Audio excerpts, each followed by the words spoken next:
Assalamualaikum warahmatullahi wabarakatuh. Setan adalah musuh manusia yang akan terus menggoda anak cucu Adam sampai kiamat tiba. Dari banyaknya manusia, ada beberapa golongan yang ditakuti setan. Setan sebagai musuh manusia telah dijelaskan dalam Al-Quran. Allah berfirman dalam surah Fathir ayat 6. Sungguh, setan itu musuh bagimu. Maka perlakukanlah ia sebagai musuh. Karena sesungguhnya, setan itu hanya mengajak golongannya agar mereka menjadi penghuni neraka yang menyala-nyala. Setan yang kerap dibahas dalam Al-Quran merupakan alam jin, sebagaimana dikatakan Umar Sulaiman Al-Askor dalam kitab Alam Al-Malaikah Al-Abror, Alam Al-Jin wa Asisyayatin. Dikatakan, setan awalnya menyembah Allah dan ia tinggal di surga bersama para malaikat. Akan tetapi, ia kemudian durhaka dan menolak perintah Allah untuk bersujud kepada Adam. Umar Sulaiman Al-Askor menjelaskan, pembangkangan tersebut merupakan bentuk kesombongan, karena merasa mulia dan hasud. Dalam bahasa Arab, Asy-Syaiton digunakan untuk menyebut semua makhluk yang sombong dan membangkang. Setan juga disebut dengan nama Togut, sebagaimana Allah berfirman dalam surat An-Nisa ayat 76. Orang-orang yang beriman, mereka berperang di jalan Allah, dan orang-orang yang kafir berperang di jalan Togut. Maka perangilah kawan-kawan setan itu, karena sesungguhnya tipu daya setan itu lemah. Allah Subhanahu wa Ta'ala menyebut setan sebagai iblis karena setan adalah makhluk yang sudah berputus asa dari rahmat Allah. Sejumlah ulama salaf mengatakan, nama iblis sebelum durhaka kepada Allah Subhanahu wa Ta'ala adalah Azazil, wallahu alam. Setan akan menjadi musuh manusia hingga kiamat tiba. Namun, ia akan takut kepada manusia dengan kondisi tertentu. Berikut beberapa orang yang ditakuti setan. 1. Orang yang takut kepada Allah. Setan akan takut pada orang yang takut kepada Allah.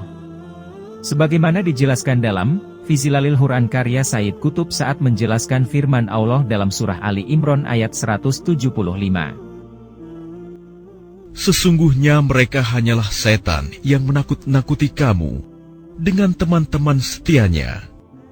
Karena itu, janganlah kamu takut kepada mereka, tetapi takutlah kepadaku jika kamu orang-orang beriman. Dalam sebuah hadits juga dikatakan, barang siapa takut kepada Allah, Allah menjadikan segala sesuatu takut kepadanya. Barang siapa yang tidak takut kepada Allah, Allah menjadikannya takut kepada segala sesuatu. 2. Orang ahli fikih.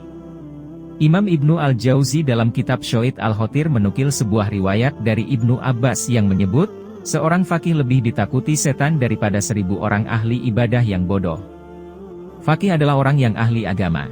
Ada juga yang mendefinisikan sebagai ahli fikih atau hukum agama. 3. Orang yang alim. Setan juga akan takut pada orang yang alim. Iblis lebih suka mendorong para setan untuk menggoda para ahli ibadah dibandingkan orang-orang alim. Orang alim di sini sebagai orang yang ahli fikih atau orang yang berilmu.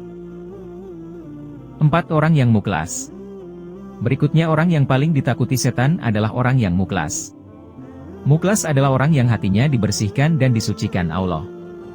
Hal ini diterangkan dalam Al-Quran Surah Al-Hijr ayat 39-42, yaitu, Ia iblis berkata, Tuhanku, oleh karena engkau telah memutuskan bahwa aku sesat, aku pasti akan jadikan kejahatan terasa indah bagi mereka di bumi, dan aku akan menyesatkan mereka semuanya, kecuali hamba-hambamu yang terpilih di antara mereka. Dia Allah berfirman, ini adalah jalan yang lurus, menuju kepadaku. Sesungguhnya kamu iblis, tidak kuasa atas hamba-hambaku, kecuali mereka yang mengikutimu, yaitu orang yang sesat. Demikianlah bila keimanan seseorang telah kuat, ikhlas, dan betul-betul sesuai dengan garis yang telah ditetapkan Allah, maka setan tidak akan mampu menguasainya. Wallahu a'lamu bis-shawab. Hanya Allah yang lebih mengetahui kebenaran yang sesungguhnya.